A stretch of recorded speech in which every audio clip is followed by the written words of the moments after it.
있는가? 마음속에 여러가지 죄악이 깨끗이 씻기어 있는가? 주 예수와 밤낮으로 늘 함께 그대는 행동을 하는가? 아무 때나 어디든 그대는 십자가 붙들고 있는가? 예수의 보혈로 그대는 씻기어 있는가? 마음속에 여러가지 죄악이 깨끗이 씻기어 있는가? 주님 예수 다시 올 때 그대는 영접할 예복이 있는가? 그대 몸은 거룩한 곳 천국에 들어갈 준비가 됐는가? 예수의 보혈로 그대는 씻기어 있는가?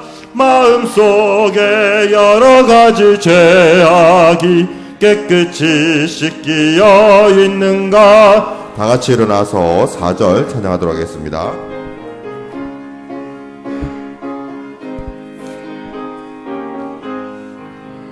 모든 죄에 더러워진 예복을 주 앞에 지금 다 벗어서 샘물같이 솟아나는 보혈로 눈보다 더 이게 씻으라.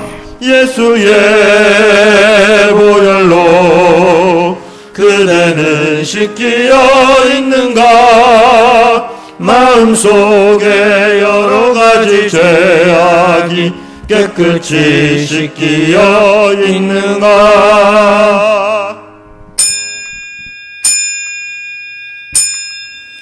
내가 평안히 눕고 자기도 하리니 나를 안전히 살게 하시는 이는 오직 여호와이시니이다. 아멘.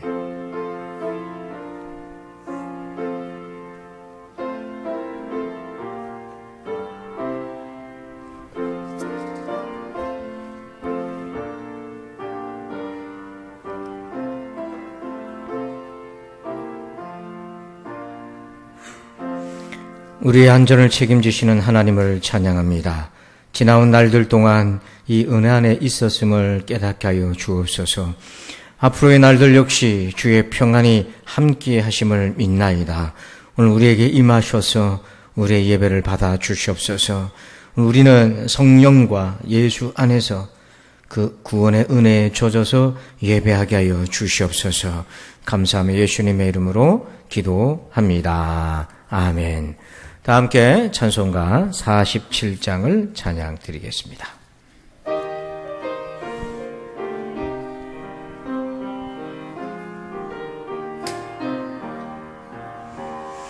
하늘이 부르고 드높이 맑은 날 찬란한 아침이 열리며 밝았네. 주 앞에 나아가 그 이름 부르면 지은 죄만 하고 용서해 주시리. 주 말씀 들으며 가슴을 여는 날 기쁨의 파도가 밀려와 닿네. 피곤한 몸과 마음 편안히 쉬는 날 성전에 나와서 주 찬양하리라. 걱정과 근심이 없어진 좋은 날 새로운 희망이 솟구쳐 오르네. 생명의 양식을 땅에서 맛보면 하늘의 은총을 넘치게 주시리. 아멘. 교독문 57번 시편 130편을 교독합니다. 여호와여, 내가 깊은 곳에서 주께 부르짖었나이다.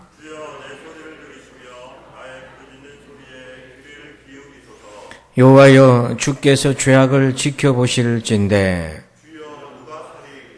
그러나 사유하심이 주께 있음은 나 곧 내 영혼은 여호와를 기다리며 파수꾼이 아침을 기다림보다 내 영혼이 주를 더 기다리나니. 이스라엘아, 여호와를 바랄지어다. 그가 이스라엘을 그의 모든 죄악에서 속량하시리로다. 아멘. 나는 전능하신 아버지 하나님, 천지의 창조주를 믿습니다. 나는 그의 유일하신 아들 우리 주 예수 그리스도를 믿습니다. 그는 성령으로 잉태되어 동정녀 마리아에게 선하시고 본디오 빌라도에게 고난을 받아 십자가에 못 박혀 죽으시고 장사된 지 사흘 만에 죽은 자 가운데서 다시 살아나셨으며 하늘에 오르시어 전능하신 아버지 하나님 우편에 앉아 계시다가 거기로부터 살아있는 자와 죽은 자를 심판하러 오십니다.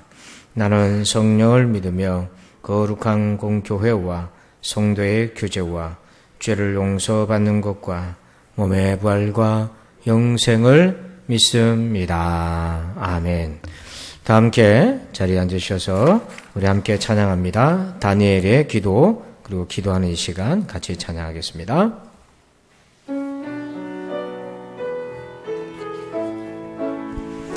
주의 보좌로 나아갑니다. 주의 얼굴을 바라봅니다. 두 손을 들고 겸비함으로 하나 되어 주께 나아갑니다. 주의 은혜에 목마릅니다. 주의 음성을 사모합니다. 두려워 말라 평안하라 강건하라 강건하라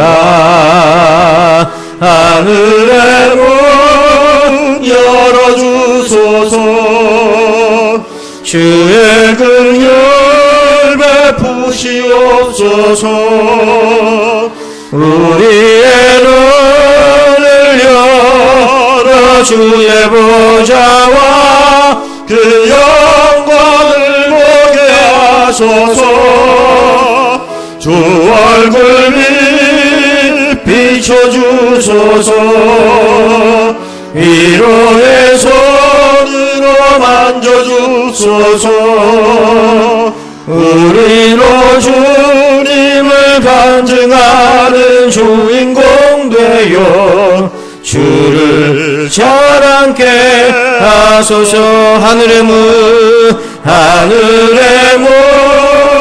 열어주소서 주의 긍휼 베푸시옵소서 우리의 눈을 열어 주의 보좌와 그 영광을 보게 하소서 주 얼굴을 비춰주소서 위로의 손으로 만져주소서 우리로 주님을 간증하는 주인공 되어 주를 사랑케 하소서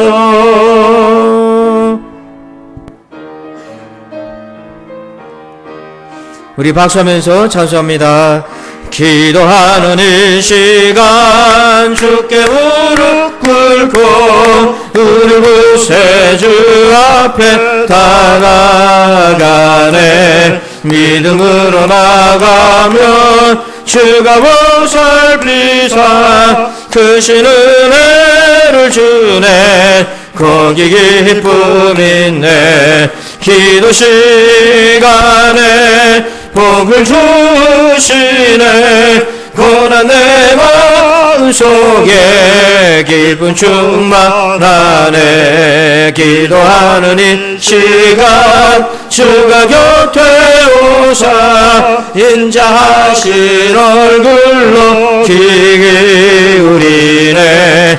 우리 마음 비우고 주를 의지하면 크신 은혜를 주네. 거기 기쁨 있네. 기도 시간에 복을 주시네. 고난 내 마음속에 기쁨 충만하네.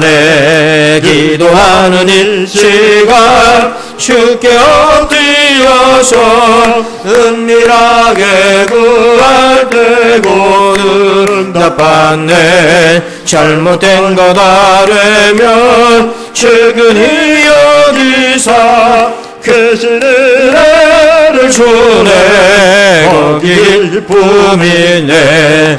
기도 시간에 복을 주시네. 고난 내 마음속에 기쁨 충만하네. 기도하는 이 시간 주를 의지하고 크신 은혜 구하면 꼭 받으리라. 의지하는 마음에 근심 사라지고 크신 은혜를 주네. 거기 기쁨 있네. 기도 시간에 복을 주시네. 고난 내 마음속에 기쁨 충만하네. 아멘. 우리 다 함께 주하게 맞춰서 묵도하심으로 침묵기도하심으로 한 주간 동안 지은 죄를 회개하시고 십자가의 은혜 성령의 도움을 구합시다. 우리 다 같이 기도하겠습니다. 아버지, 아버지,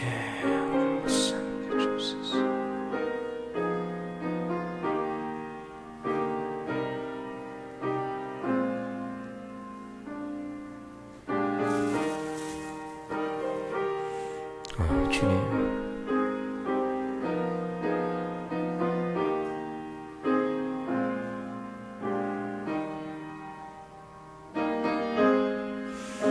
아버지,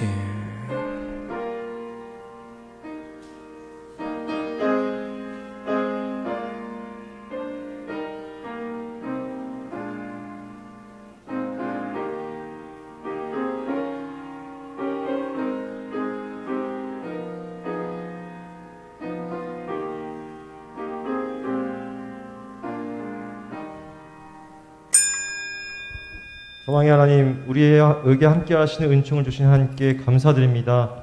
함께 모여 하나 되어 예배 드릴 때에 하나님의 크신 은혜를 누리게 하여 주시옵소서. 아멘. 하나님 나라를 소유한 우리에게 하나님 주신 그 신축복 가운데 모든 환난 속에 승리하는 우리들 되게 하여 주옵소서. 아멘. 여러 상황 속에서 하나님의 뜻으로 부름받은 제자답게 살아갈 용기와 믿음을 더하여 주시옵소서. 아멘. 중보하기 원합니다. 환우들과 코로나19로 고통받는 자들에게 속히 치유하여 주시옵소서. 아멘.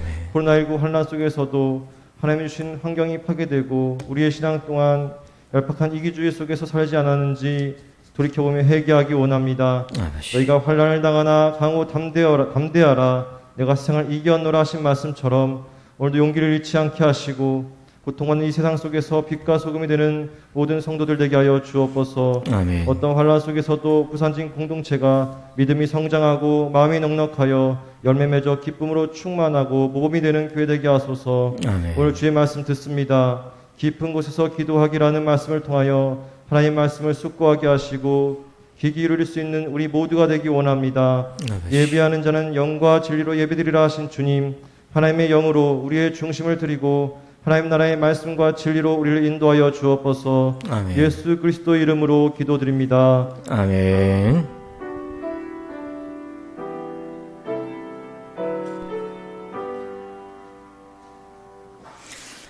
이 시간에는 교회 소식을 말씀드립니다. 좌우에 계신 성도들과 한번 인사할까요? 반갑습니다. 인사할까요? 감사합니다. 주보를 참고해 주시길 바랍니다. 오늘은 오순절 후 5번째 주일 및 선교 주일로 지킵니다. 특별히 우리 선교사님들을 위해서 기도해 주시길 바랍니다. 우리 다음 주는 맥주 감사절로 지킵니다. 상반기에 주신 은혜에 감사하는 날입니다.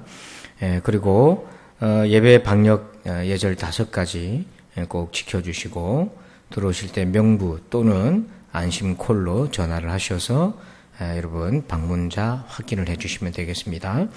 다음 주는 우리 청년의 주체로 복음 변증 1일 집회가 있습니다.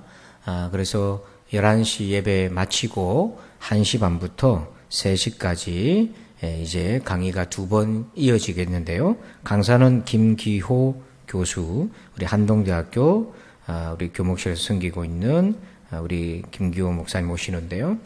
이분의 전공은 무신론자 또는 진화론에 빠져 있는 사람들, 이런 분들에게 복음을 전하는 그것이 이제 전공이십니다. 그래서 우리 학생들, 청년들뿐 아니라 부모님들이 꼭 배우셔야 되고요. 또 우리 성도들도 오셔서 은혜를 받으시면 좋겠고, 11시 예배에 참석하시고 1시 반에 이제 그 집회에 참석하시길 원하신 분들은 점심 식사를 제공합니다. 교회에서 밥을 하기는 어렵고요. 식비를 제공하겠습니다. 그래서 1인당 10,000원씩 제공할 텐데 신청을 해주시면 미리 준비를 하겠습니다. 재정부에서. 그래서 단톡방에 신청서를 올렸는데요.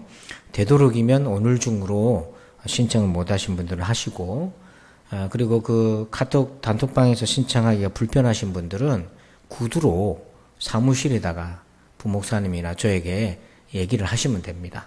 그러면 다음 주에 준비를 해놓겠습니다.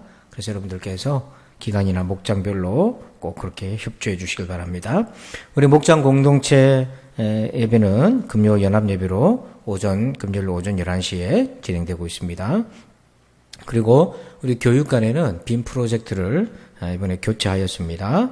그리고 우리 황인경 집사님께서 망미동에 망미중앙부동산으로 이전 개업을 또 하셨습니다. 위에서 기도해 주시고요. 저는 월요일 날 충소지방 교사 세미나 인도차 다녀오도록 하겠습니다. 나머지 광고는 주보를 참고해 주시길 바랍니다. 이 시간에는 드리신 예물을 위해서 기도하겠습니다. 수고의 열매를 복음이 은혜임을 고백합니다. 이 믿음으로 예물을 드립니다. 주신 복을 고백하는 예물, 구원의 은혜에 감사해서, 기도의 응답에 감사해서, 또한 안전을 지켜주신 은혜에 감사해서, 또한 기도 제목이 있어서 주 앞에 올려드립니다. 또한 아버지의 선교주의를 지키며 선교사의 사명을 감당하기를 원합니다. 우리 하나님께서 기뻐 받아 주시옵소서.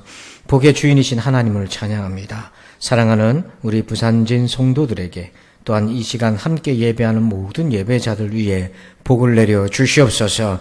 믿음의 복을 주옵소서. 건강의 복을 주옵소서. 자녀의 복을 주옵소서. 사업의 복을 주옵소서. 무엇보다도 복의 근원이신 하나님을 굳건하게 믿을 수 있는 예수님의 십자가의 구원의 은혜와 그리고 부활의 소망의 생명이 확신 있게 있게 하여 주시옵소서. 감사합니다. 아버지 예수님의 이름으로 기도합니다. 아멘. 오늘 주시는 말씀 보겠습니다. 성경 말씀은 구약 성경책 10편 130편입니다.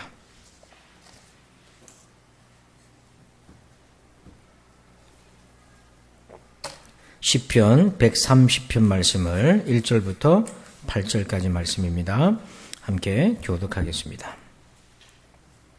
구약성경 899쪽에 있습니다.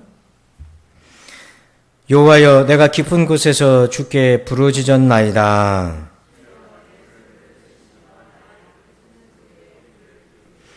여호와여 주께서 죄악을 지켜보실진데 주여 누가 소리이까? 나하고 내 영혼은 여호와를 기다리며 나는 주의 말씀을 바라는도다.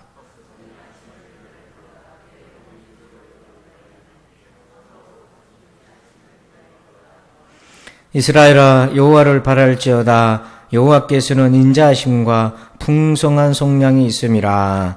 그가 이스라엘을 그의 모든 죄악에서 속량하시리로다. 아멘. 할렐루야. 우리 말씀의 제목을 같이 한번 읽어볼까요? 시작. 깊은 곳에서 기도하기. 아멘. 오늘도 주의 은혜가 함께 하시기를 축복합니다.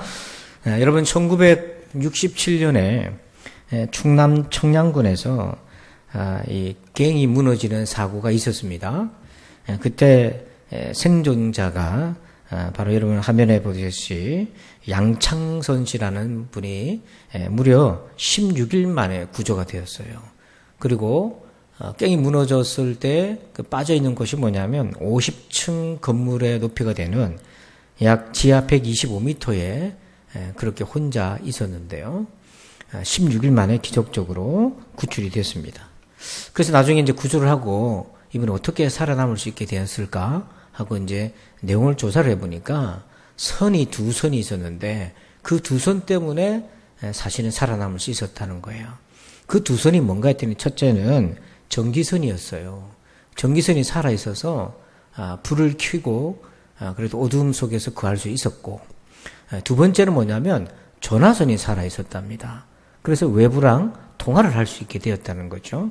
그래서 이 얘기를 가만히 들어보니까 우리 신앙에 아주 중요한 적용점이 있어요. 우리가 이 두 선만 있으면 산다. 하나는 전기선, 빛의 선인데 그게 뭐냐면 말씀이잖아요. 말씀은 우리의 빛이요 등이라고 얘기하잖아요. 그래서 말씀이 항상 우리 가운데 있는 사람. 두 번째는 전화선은 하나님과 대화하는 기도의 선인 거죠. 그래서 그 기도가 있는 사람은 깊은 곳에 이렇게 추락한다 할지라도 살아남을 수 있다 하는 것입니다. 그래서 오늘 1절 말씀을 보니까 여호와여 내가 깊은 곳에서 주께 부르짖었나이다. 이 130배를 보니까 깊은 곳에 지금 빠져 있어요. 근데 그 깊은 곳에서 살아나올 수 있었던 건 뭐냐면 그때 뭘 했다고 되어 있습니까? 주께 부르짖었다. 이렇게 말씀하고 있어요. 여러분 여기서 깊은 곳이란 어떤 걸 얘기합니까? 물론 자력으로, 자기 힘으로 빠져나올 수 없는 그런 상황을 의미합니다. 한계적인 상황이죠. 근데 이제 이 깊은 곳은 저마다 그 깊이에 느끼는 강도가 다 틀려요. 근데 이제 성경을 보면 이 깊은 곳은 몇 가지 특징이 있는데요. 첫 번째는 뭐냐면 환경적으로 깊은 곳에 빠질 수 있어요. 요나서 2장 3절 읽어볼까요? 시작. 주께서 나를 깊음 속 바다 가운데에 던지셨으므로 큰 물이 나를 둘렀고 주의 파도와 큰 물결이 다 내 위에 넘쳤나이다. 요나가 물에 빠지게 되고 그리고 나중에는 물고기 뱃속에 들어가잖아요.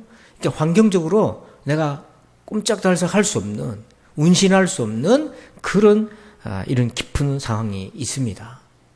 또 시편 30편 5절에 보니까 감정적인 깊은 곳이 있어요. 그의 노염은 잠깐이요 그의 은총은 평생이로다. 저녁에는 울음이 깃들일지라도 아침에는 기쁨이 오리로다. 이를 보니까 깊은 곳은 어떻게 우리가 볼 수 있냐면 저녁에는 울음이 있다. 캄캄한 밤에 울음이 있다는 것은 슬픔이 있을 수도 있고 우울한 마음이 들 수도 있고 감정적으로 상해 있을 수도 있고 그래서 이 눈물의 밤을 보내는 사람도 있어요. 이런 경우는 감정적인 깊은 곳에 빠져 있는 거죠. 또 영적인 깊은 곳이 있습니다. 시편 30편 3절 보니까 여호와여 주께서 내 영혼을 수월에서 끌어내사 나를 살리사 무덤으로 내려가지 아니하게 하셨나이다. 여기 보면 수월 또는 무덤 같은 말인데요. 이게 뭐냐면 우리의 영혼이 거의 죽은 것과 같은 거예요. 영적인 죽음이라는 것은 그런 겁니다. 하나님이 살아계신 줄 모르겠는 거예요. 기도도 안 나오는 거예요. 예배도 힘든 거예요. 오히려 반감만 생기는 거예요. 하나님 앞에. 그런 것이 뭐냐면 마치 내 영혼이 수월 무덤에 내려가는 것과 같아 하는 겁니다. 혹시 오늘 여러분들은 이 깊은 곳 중에서 여러분 하나 이렇게 내 처지 형편이 그렇다. 이렇게 속해 있는 것은 없습니까? 자, 우리가 이런 깊은 곳에 빠졌을 때 우리가 어떻게 해야 되겠습니까? 바로 그때 기도했다고 되어 있잖아요. 여러분, 깊은 곳에서 빠져나오려면 반드시 기도하셔야 되는 거예요. 그러면 어떻게 기도해야 되나? 내가 이 깊은 곳에 빠졌을 때 그래, 기도하는 거는 알겠는데 그럼 어떻게 기도해야 정말 내가 이 깊은 곳에서 빠져나올 수 있겠는가? 오늘 하나님께서 우리에게 시편 말씀을 통해 세 가지 메시지를 주십니다. 우리 한번 잘 들어보면 좋겠어요. 자, 첫 번째 우리 제목 읽어봅시다. 시작. 영혼의 구원을 위해 기도하라. 자, 우리 4절 말씀 우리 같이 읽어봅시다. 시작. 그러나 사유하심이 주께 있음은 주를 경외하게 하심이니이다. 아멘. 자, 여러분 4절 끝에 보니까 주를 경외하게 하심이니이다. 이 말씀을 잘 주목해 보세요. 우리가 보통 깊은 곳에 빠졌다라는 생각이 들면 어떤 방법을 사용해서든지 빠져나오려고만 생각을 하잖아요. 그것이 환경적인 거든 그것이 내 감정적인 것이든 어쨌든 빠져나오기만 생각을 합니다. 근데 여러분, 하나님은 조금 다른 계획을 가지고 계세요. 우리는 상황을 빨리 벗어나길 원하지만 하나님은 더 큰 계획을 갖고 있다는 거예요. 그게 뭐냐면 이 깊은 곳에서 우리가 하나님을 경외하는 사람으로 변화되길 원하시는 거예요. 여러분, 이 땅에서 우리가 겪는 어려움들이 있잖아요. 지난 한 주간 동안도 여러분들이 어떤 어려움을 겪었을 수도 있는데요. 여러분, 그런 어려움은 잠깐 우리가 이 땅에 사는 동안에 겪는 것입니다. 그런데 그 잠깐 동안에 겪는 어려움을 벗어나는 것으로 만족하는 사람과 영원한 구원의 은혜를 얻는 데까지 나아가는 사람 중에 여러분 생각할 때 어떤 사람이 더 복받은 사람이겠어요? 단지 내가 지금 어려움에 빠져나오긴 것에 그냥 만족하는 사람과 이 일을 통해서 내 영혼이 하나님 앞에서 구원의 은혜를 회복하는 그런 사람도 있다는 거죠. 여러분, 어떤 사람이 더 복받은 사람이에요? 요한복음 6장 26절을 한번 읽어봅시다. 같이 시작. 예수께서 대답하여 이르시되 내가 진실로 진실로 너희에게 이르노니 너희가 나를 찾는 것은 표적을 본 까닭이 아니요 떡을 먹고 배부른 까닭이로다. 지금 예수님을 찾는 이유가 뭐라고 되어 있습니까? 떡을 먹고 배불러서 그렇다. 이 말은 오병이의 기적을 조금 전에 예수님이 하셨어요. 근데 사람들이 예수님께 막 모여들어요. 왜 예수님을 찾는가 보았더니 떡을 먹고 배부른 경험이 있는 거예요. 그러니까 예수님 앞에 가면 떡의 문제 해결해주고 병든 문제도 해결해주고 막 이런 생각에 예수님 앞에 옵니다. 현실적 문제가 해결됐어요.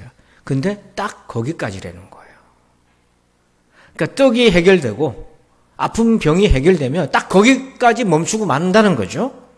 근데 오늘 여기 보니까 떡 말고 또 다른 것이 있어요. 표적이라는 말이 있잖아요. 여러분, 떡은 배후에 표적이라는 의미가 있습니다. 그게 뭐냐면 깊은 곳에 빠졌을 때 바로 그때가 떡을 먹고 헤쳐나올 때가 아니라 그걸 통해서 예수님이 하나님의 아들이시라는 표적을 보는 거예요. 그래서 내가 영혼의 구원함을 얻는 예수님을 만날 기회로 만들어야 된다는 거예요. 제가 성경 보다가 정말 불쌍한 사람, 억울한 사람들을 봤어요.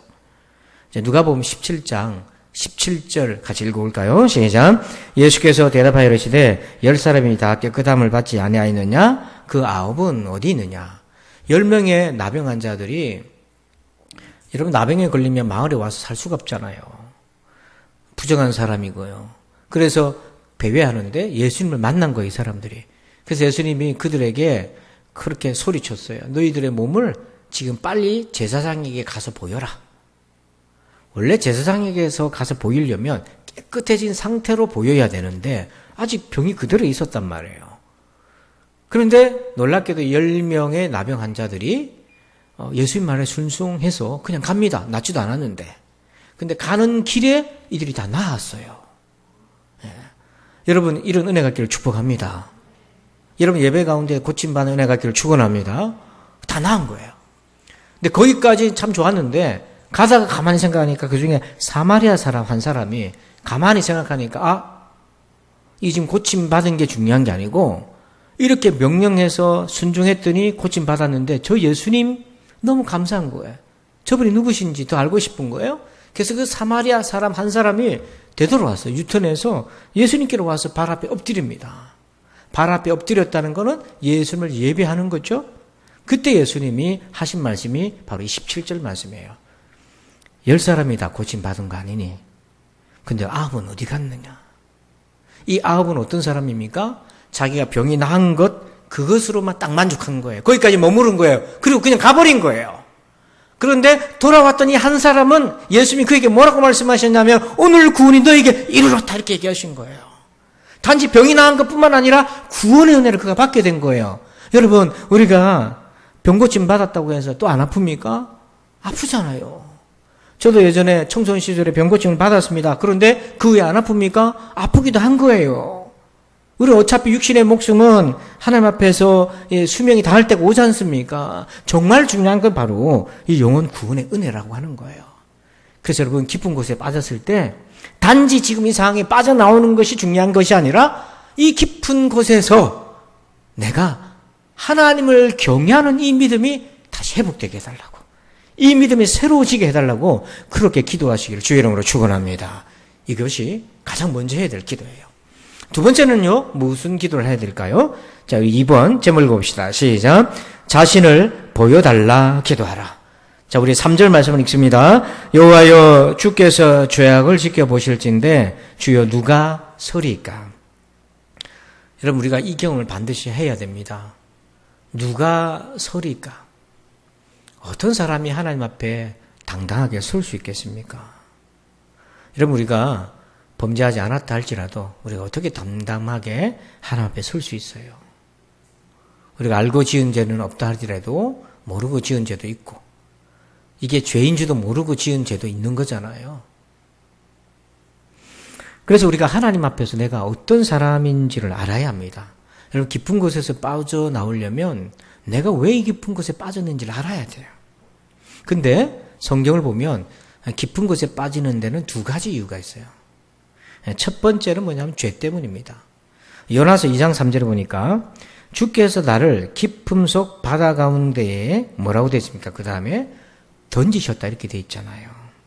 지금 요나가 바다 가운데 빠진 것은 하나님이 자기를 던졌다 이렇게 얘기하거든요. 그게 무슨 말이냐면 요나가 하나님께 불순종한 거예요. 하나님께 불순종해서 하나님이 가라고 했던 니느웨, 원수 같은 백성들이 있는 곳이잖아요. 그게 가서 복음을 전해야 되는데 싫은 거예요. 인간적으로 너무 싫은 거예요. 그래서 니느웨로 가지 않고 다시스라고 하는 정반대로 가게 됩니다. 그게 불순종인 거예요.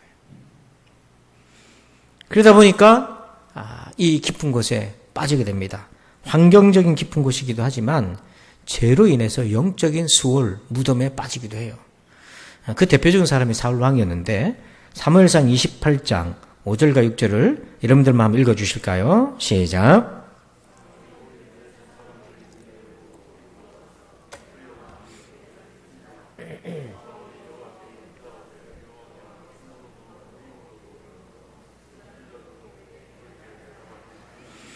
(5절에) 전쟁이 터졌습니다. 그래서 사울이 크게 마음이 뚫렸어요. 공포감에 사로잡혔어요.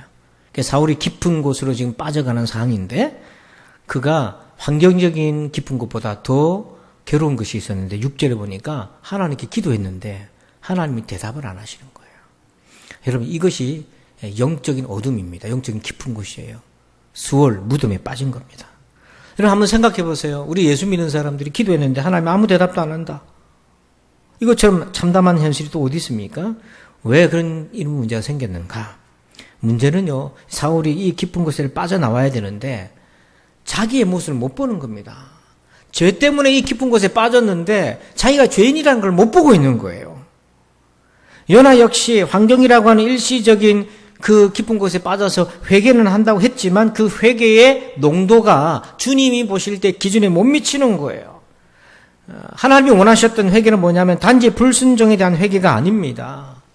니느웨 백성을 향한 하나님의 마음을 알지 못했고 그런 하나님 아버지, 우리가 원수처럼 여기는 그 사람에게도 하나님의 은혜를 베푸시는 그 아버지의 마음을 이 요나가 공유하지 못한 거예요. 단지 니느웨를 안 간 것만 회개한 게 아니라 하나님의 마음을 갖지 못한 그것까지도 회개했어야 되는데 요나는 반쪽만 회개한 거예요. 그러다 보니까 요나가 하나님이 은혜를 베풀어서 물고기 배에서 나오긴 했지만 그의 영혼은 여전히 절반 정도는 물에 빠져 있는 상태였어요. 여전히 하나님 마음을 모르는 상태였어요. 우리도 이럴 때가 많아요. 사울 왕 역시 그랬습니다. 블레셋과의 전쟁이 일어났어요. 그래서 하나님께 도움을 구했습니다. 근데 정작 자기가 어떤 사람인지를 보고 있지 못하는 거예요. 자기가 하나님께 불순종하고 하나님께 원망했던 그런 사람인데 그거 회개하기는커녕 상황만 빨리 해결하려고 하나님을 지금 이용하는 수준에 머물고 있는 거예요. 여러분, 하나님은 우리에게 이용당하지 않습니다. 우리도 인간관계에서 누가 나를 이용하려고 그러면 알잖아요. 누가 이용을 당합니까? 근데 하나님도 마찬가지인 거예요. 근데 사울은 자기가 하나님 앞에 불순종했던 걸 회개할 생각은 안 하고 상황만 빨리 해결하려는 하나님을 이용하는 수준에 지금 머물고 있는 거죠. 왜 그런가? 자기의 실상을 못 보는 거예요. 밤임 역시 깊은 곳에 빠진 적이 있었습니다. 죄악의 깊은 곳에. 근데 그가 그곳에서 빠져나올 수 있었던 것은 하나님 앞에서 자기가 어떤 사람인지를 발견했기 때문이에요. 그래서 시편 51편 3절 보니까 무릇 나는 내 죄가를 아오니 내 죄가 항상 내 앞에 있나이다. 다윗은 자기가 어떤 사람인지를 아는 거예요. 그리고 항상 내 죄가 내 앞에 있다. 이 말은 뭐냐면 항상 자기가 어떤 사람인지를 투명한 물을 들여다보듯이 자기가 알고 있었다는 거예요. 그래서 그가 11절에 이렇게 얘기합니다. 하나님 앞에 이렇게 기도하죠. 나를 주 앞에서 쫓아내지 마시며 주의 성령을 내게서 거두지 마소서. 나를 주 앞에서 쫓아내지 마소서. 이 말씀은 뭐냐면 자기가 쫓겨날 수밖에 없는 존재라는 걸 아는 거예요. 여러분, 우리는 하나님 앞에 어떤 사람입니까? 다윗이 나는 쫓겨날 수밖에 없는 존재라는 것을 뼈저리게 느꼈어요. 그랬더니 그에게 뭐가 열렸냐면 깊은 곳에서 빠져나올 수 있는 출구가 열렸어요. 깊은 곳에서 빠져나오는 그 변곡점의 출발은 내가 어떤 사람인지를 하나님의 눈으로 나를 볼 때인 거죠. 이것이 깊은 곳에서 우리가 알아야 될 우리 마음의 첫 번째, 바로 우리 안에 있는 죄를 보는 것이고요.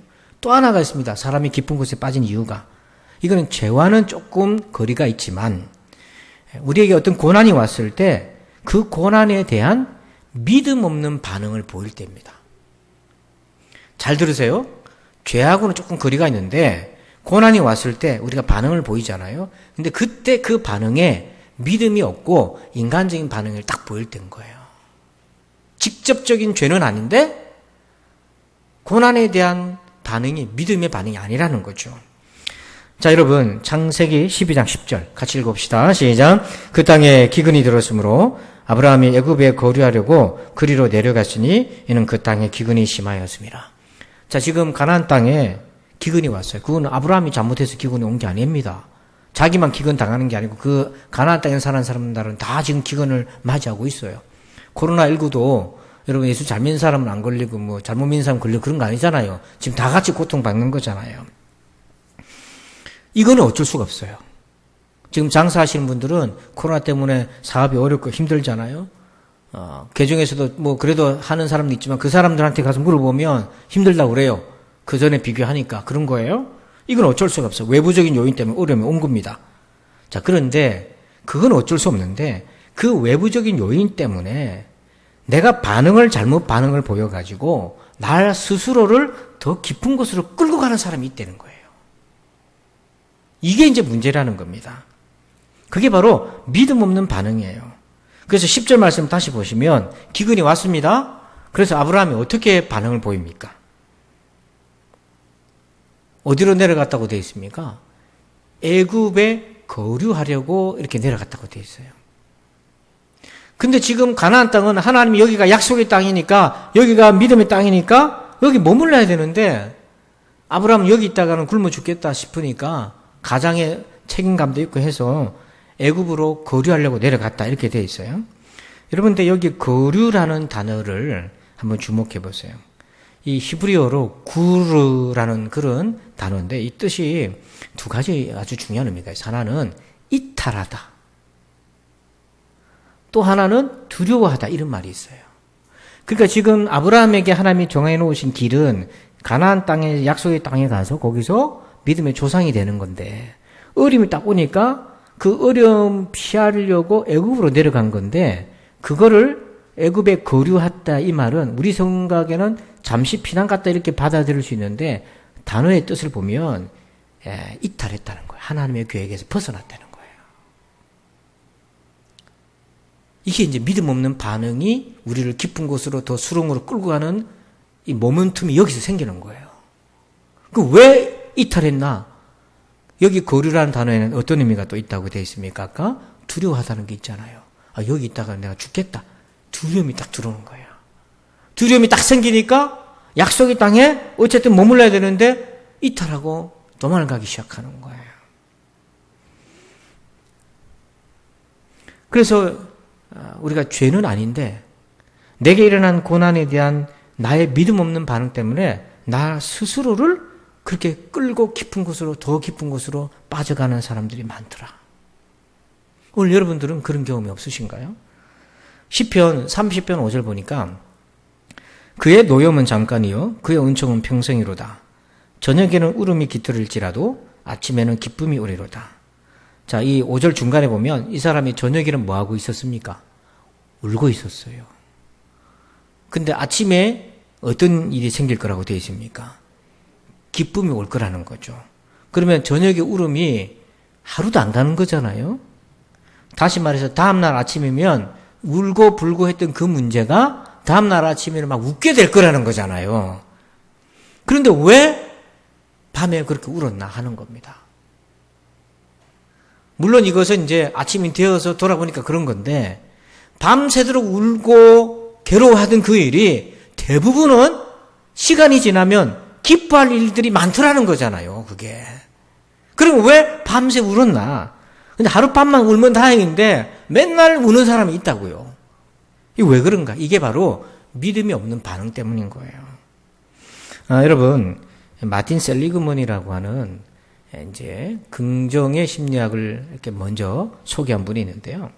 이분이 그런 얘기를 합니다. 사람은 우울적 반출을 한다. 이 말을 얘기했었어요. 되돌이켜 보는 거죠. 반출하는 것이. 근데 좀 긍정적으로 되돌이켜 보고 좋은 쪽으로 되돌이켜 보면 좋은데 좀 우울하게 자꾸 되돌이켜 본다는 거예요, 사람들이. 그 왜 그런가 했더니 두 가지 함정에 걸린다는 거예요. 그러니까 첫 번째가 뭐냐면 파급화라는 겁니다. 여러분, 파급화라는 게 뭐냐면 예를 들어서 학생이 자녀가 시험을 5과목이 있는데 5과목 중에 4과목은 잘 봤어요. 근데 한 과목을 못 봤어요. 그러면 5과목 중에 못 본 거는 몇 과목입니까? 한 과목 못 본 거고 잘 본 건 4과목이잖아요. 그러면 뭐 다음에 잘못 본 거 열심히 해서 보면 되잖아요. 근데 파급화란 게 뭐냐면 하나를 잘못 봤어요. 그럼 뭐냐면 전부 잘못 본 것처럼 느껴지는 거예요. 여러분, 몸이 아파요. 다른 건 괜찮은데. 근데 갑자기 내 인생이 끝났다 이런 생각 막 드는 거예요. 이게 파급합니다. 장사를 하다가 안 될 수 있잖아요. 그래서 왜 안 됐는가 원인을 분석 잘 해가지고 다시 회복할 기회를 참아야 되는데 장사 안 돼. 그럼 어떤 마음이 드냐면 내 인생이 끝난 것 같다. 이것이 바로 파급합니다. 사람을 병들게 하는 게 이런 것이 있어요. 또 하나는 영속화라는 게 뭐냐면 이번 기말고사에 잘못 봤잖아요. 애가 잘못 봤어. 그러면 다음 중간고사에 잘 보면 되잖아요. 근데 영속화라는 게 뭐냐면 이번에 잘못 본 거를 앞으로 계속 그런 일이 나에게 생길 거라고 생각하는 거예요. 코로나19 때문에 작년에 어렵고 올해도 어려운데 그래도 올해가 작년보다 조금 회복되어 가고 있긴 한데 무슨 마음이 드냐면 코로나가 안 끝나고 앞으로 어려운 게 계속 될 것 같고 이게 뭐냐면 영속합니다. 저도 목회를 하다 보면 이런 유혹이 많이 와요. 하나 잘못된 거, 하나 어긋난 건데 전부가 잘못된 것처럼 그렇게 말하는 사람도 있고 그렇게 생각이 들기도 하고 또 이번에 어려운데 앞으로 5년 뒤, 10년 뒤도 그럴 것 같고 이런 생각이 막 들어오면 사람이 우울할 수밖에 없는 거예요. 거기에 여기에 무슨 믿음이 있습니까? 이렇게 생각하는데 어떤 믿음이 거기 들어가 있냐고요. 믿음은 없고 그냥 인간적 생각만 딱 들어차 있는 거예요. 근데 우리 예수 믿는 사람들이 이런 생각에 사로잡히는 거예요. 믿음 없는 반응 때문에 더 깊은 곳으로 스스로 몰고 들어가는 거예요. 이러지 말아야죠. 그래서 하나님 나를 보여주세요. 기도해야 된다는 거예요. 죄 때문이 아니라면 나를 보여주세요. 왜 그런가? 봤더니 기운이 왔지만 그것에 대해서 믿음으로 반응하고 믿음으로 도전해야 되는데 그게 아니라 믿음은 없어져 버리고 그냥 애고로 내려가고 마는 이런 어리석은 선택을 했기 때문에 더 어려워질 수도 있었다는 거예요. 마지막 세 번째입니다. 우리 3번째 읽어볼까요? 시작. 죄사함의 은혜를 구하라. 아멘. 4절 말씀 읽습니다. 그러나 사유하심이 주께 있음은 주를 경외하게 하심이니이다. 아멘. 여기 말씀에 사유하심이라는 표현은 뭐냐면 죄 용서의 은혜를 얘기해요. 그러니까 오늘 시편 130편의 이 사람은 자기가 깊은 곳에 빠진 것은 죄 때문이었다는 것을 아는 거잖아요. 그런데 여기서 그냥 우리가 하나님을 경외할 수 있는 게 아니고요. 사유하심이 주께 있다 이 말은 하나님으로부터 죄 용서함의 은혜를 받아야만 하나님에 대한 경외함이 회복이 돼요. 이 과정 없이 그냥 내가 하나님을 경외하게 해달라고 하면 아무런 일도 일어나지 않습니다. 왜? 우리가 하나님을 경외하게 되는 과정은 하나님으로부터 은혜를 받아야만 되는 거예요. 내가 은혜 받았다는 그 경험이 있어야 되는 겁니다. 근데 다행히도 7절 말씀 보세요. 7절을 우리 같이 읽어봅시다. 시작. 이스라엘아 여호와를 바랄지어다. 여호와께서는 인자하심과 풍성한 속량이 있음이라. 아멘. 하나님 어떤 분이라고 되어 있습니까? 인자하시고 풍성한 속량. 여기서 속량이라는 것은 죄를 용서해 주신다는 거예요. 그러니까 하나님은 우리에게 풍성한 속량의 은혜를 준비하고 계시다는 거예요. 그래서 내가 내 안에 있는 죄, 깊은 곳에서 또는 죄는 아니지만 믿음 없는 반응 때문에 내가 더 깊어진 곳에 빠졌다면 그걸 봤다면 하나님 앞에 나와서 하나님 내 죄야 또 나의 믿음 없는 이 반응을 용서해 달라고 하나님 앞에 기도해야 된다는 거예요. 여러분 회개와 용서는 다른 거예요. 회개를 용서로 생각하면 안 됩니다. 회개는 하나님의 은혜 가운데 우리가 죄를 깨달아서 내가 하는 거잖아요. 회개는 우리가 하는 거죠. 근데 우리가 하는 거지만 우리가 회개의 자리에 나오기까지는 하나님의 은혜가 있었기 때문에 죄를 깨닫고 가슴 아파하고 내가 왜 그랬을까 가슴을 치면서 회개 자리에 나와요. 그건 우리가 해야 되는 거예요. 누가 대신해 줄 수 있는 건 아니고 하나님이 감화 감동시켜 주셔서 회개 자리로 앉게 하시는 거예요. 그런데 용서는 누가 하시는 겁니까? 하나님이 하시는 거예요. 내가 회개하고 회개했다고 용서받았습니까? No. 하나님이 내가 너의 죄를 용서했다? 그 경험이 내게 있어야 되는 거예요. 둘이서 싸웠는데 친구들이 싸웠는데 친구가 가서 미안하다 사과를 했어요. 근데 그 친구가 그 미안하다는 말이 아직 안 풀려. 아직 안 풀려. 그래서 내가 용서해 줄게 말이 안 나와. 그래서 듣고만 있었어요. 그리고 얘는 갚으랬어요. 가가지고 친구들한테 얘기하는 거예요. 나 사과했다. 그래서 이제는 별 문제 없다. 이러고 다니는 거예요. 그건 자기는 사과한 거지만 이 사람이 아직 용서를 안 했잖아요. 우리가 하나님 앞에 회개를 했습니다. 용서가 자동적으로 오는 게 아니에요. 회개는 용서의 자동 판매기가 아닌 거예요. 우리가 회개했으면 하나님이 나를 용서해 주셨다는 그 확신이 있어야 되잖아요. 여러분 병원도 퇴원할 때 자기 마음대로 퇴원합니까? 의사가 이제 다 나았으니까 퇴원하세요. 그래야 퇴원하는 거 아닙니까? 꼭 보면 말 안 듣는 환자들은 뭐예요? 낫지도 않았는데 퇴원해가지고 병 키우잖아요. 하나님이 용서해 줄게. 내 죄를 용서했다. 이런 신호를, 사인을 받아야 되는 거잖아요. 그래서 회개하고 용서받는 데는 시간이 걸려요. 시간이란 갭이 있어요. 그 시간은 우리의 시간이 아니라 하나님의 시간이에요. 그때 그럼 우리는 뭐 해야 되나? 자, 5절 말씀에서 답을 봅시다. 읽어봅니다. 시작. 나하고 내 영혼은 여호와를 기다리며 나는 주의 말씀을 바라는도다. 여기 보니까 누구를 기다렸다고 돼 있어요? 여호와를 기다렸어요. 또 뭘 기다렸다고 돼 있어요? 주의 말씀을. 무슨 말씀입니까? 내가 너의 죄를 용서할게. 그 말을 기다리고 있는 거예요. 여러분, 이 말씀을 듣기 전까지는 회개하더라도 여전히 우리는 깊은 곳에 있는 거예요. 그래서 하나님께서 우리의 죄를 용서해 주신다는 확실한 사인을 받기 전까지 우리의 태도는 어떠해야 되냐면 6절 파수꾼이 아침을 기다림보다 내 영혼이 주를 더 기다리나니 참으로 파수꾼이 아침을 기다림보다 더하도다. 그렇게 간절히 기다려야 되는 거예요. 여러분 그렇게 기다려 보신 적 있으신가요? 회개하고 하나님이 내 죄를 용서하셨다라는 사인을 받지도 않았는데 그냥 털고 일어나고 아무렇지도 않은 채 살았습니까? 아니면 하나님이 확실하게 나에게 내 죄를 용서하신다 말씀 듣기까지 하나님의 시간 앞에서 간절히 엎드렸습니까? 바로 이 시간을 어떻게 보냈느냐에 따라서 이 사람이 여호와를 경외하는 사람으로 회복이 될 수 있고, 이 시간을 가볍게 그냥 여기면 여전히 하나님을 경외함이 없이 몸이 건조하게 사는 사람이 많은 거예요. 저도 그래요. 회개할 때 마음이 아파요. 하나님 앞에 죄송스럽고 부끄럽고 가슴을 칩니다. 무거워요. 다음 날도 또 회개합니다. 왜 회개했냐면 하나님 아직 내 죄를 용서하셨다는 그 사인 아직 안 주셨기 때문에 또 기도합니다. 하나님 내가 잘못했습니다. 다음 날도 또 기도합니다. 그러다 보면 어느 순간에 우리 마음이 편안해질 때가 와요. 굳이 하나님이 내가 네 죄를 용서할게 그렇게 음성으로 들려주지 않는다 할지라도 우리 안에는 하나님의 영이 계시기 때문에, 그 성령님은 소통하게 하시기 때문에, 성령님은 하나님의 마음을 아시고 우리의 마음을 아시기 때문에 우리가 알 수 있도록 영적인 은혜를 주시는 거예요.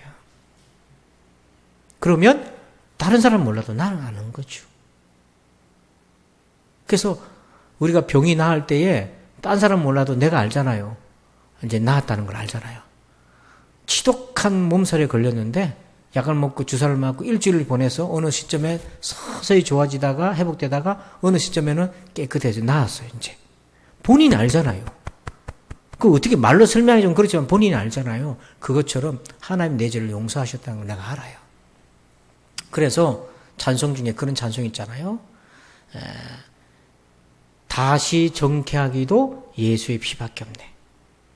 나의 죄를 씻기는 예수의 피밖에 없네. 이게 예수 믿을 때 했던 찬송이고 첫 번째 회개고, 다시 정케하기도 예수의 피밖에 없네. 예수 믿고 난 이후의 범죄도 예수의 피밖에 없어요. 그래서 4절 말씀에 그러나 사유하심이 주께 있음은 주를 경외하게 하심이니이다. 이렇게 용서의 은혜를 받은 사람은 비로소 하나님을 경외하는 거예요. 아, 하나님, 주님밖에 없습니다. 2세기에 그러니까 이제 예수님이 돌아가시고 부활하시고 승천하신 지 한 100년쯤 지나서 디오그네투스에게 보낸 편지라는 초대교회 문헌이 하나 발굴이 되었습니다. 이 문헌의 주제는 사도들이 있었던 그 시대에 있던 주제들이었어요. 거기에 이런 내용이 실려져 있어요. 제가 읽어볼게요.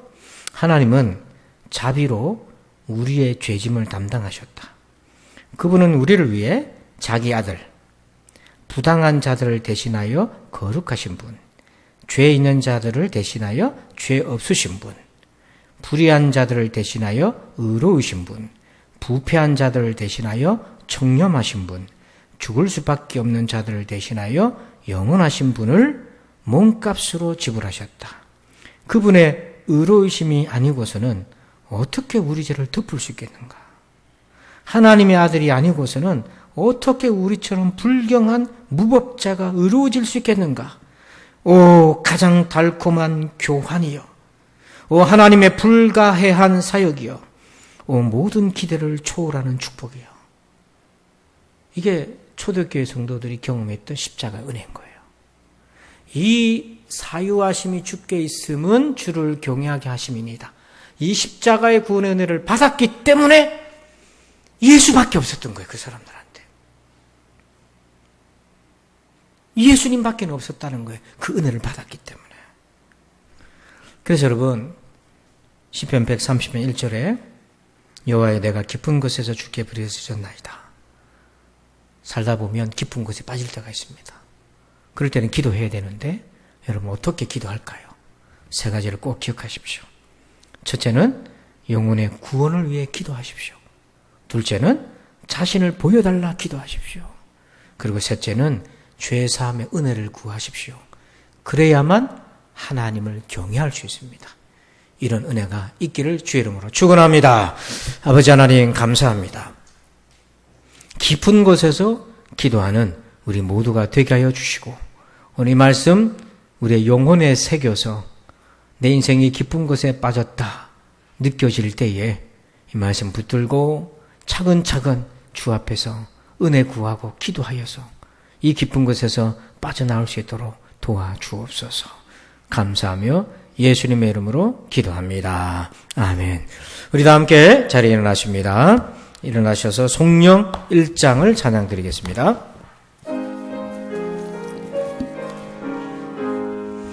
만복의 은원 하나님 온 백성 찬송 드리고 저 천사여 찬송하세 찬송 성부 성자 성령 아멘. 이제는 우리 구주 예수 그리스도의 은혜와 하나님 아버지의 그 크신 사랑하심과 성령님의 감화감동 교통의 충만하심의 역사하심이 깊은 곳에서 기도하기 원하는 저들 위해 이제부터 영원토록 함께 계실지어다. 아멘.